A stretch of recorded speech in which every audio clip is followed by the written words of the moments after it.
Friends, ఇవాళ నేను చూపించే వీడియో బిగినర్స్ కండి. బిగినర్స్ అండ్ బ్యాచులర్స్ ఉంటారు కదా, వాళ్ళ కోసము. రైస్ కుక్ చేయడం కొంతమందికి రాదు, సో వాళ్ళ కోసం ఈ వీడియో చేసి చూపిస్తున్నానండి.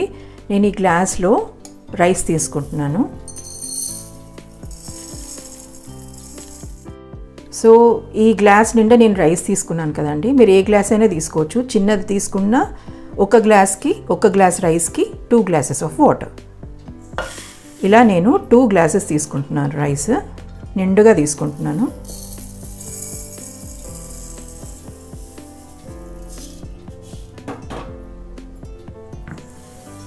ఇప్పుడు ఈ రైస్ మంచి ఒక 3 టైమ్స్ వాష్ చేసుకోవాలి.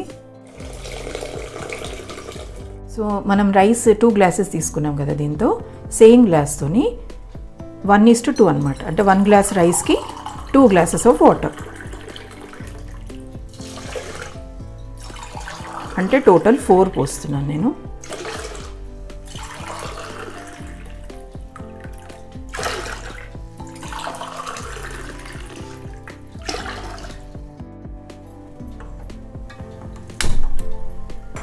హై ఫ్లేమ్లో మూత పెట్టుకొని ఒక బాయిల్ వచ్చేంత వరకు హై ఫ్లేమ్లోనే ఉండాలండి రైస్.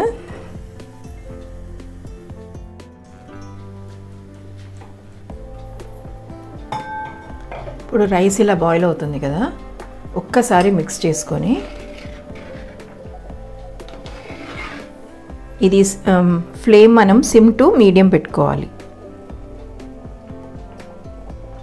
ఇలా పెట్టుకొని వాటర్ ఎవాపరేట్ అయ్యేంత వరకు ఉంచుకోవాలండి.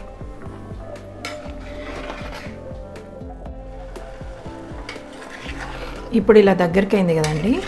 వాటర్ మొత్తం ఎవాపరేట్ కాకముందే మనం ఆఫ్ చేయాలండి ఫ్లేమ్ని.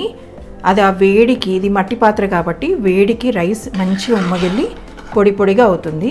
ఈ మట్టి పాత్ర కానీ, స్టీల్ పాత్ర కానీ, లేకపోతే ఇలాంటి కాపర్ బాటమ్ కానీ మనం కొంచెం వాటర్ ఉన్నప్పుడే మనం ఆఫ్ చేసేసుకోవాలి.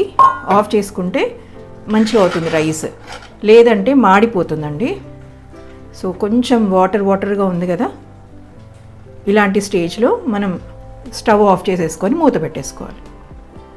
ఆ వేడికి మంచిగా ఉమ్మగిల్లి పొడి పొడిగా అవుతుంది రైస్. ఇది ఆఫ్టర్ 5 మినిట్స్ అండి.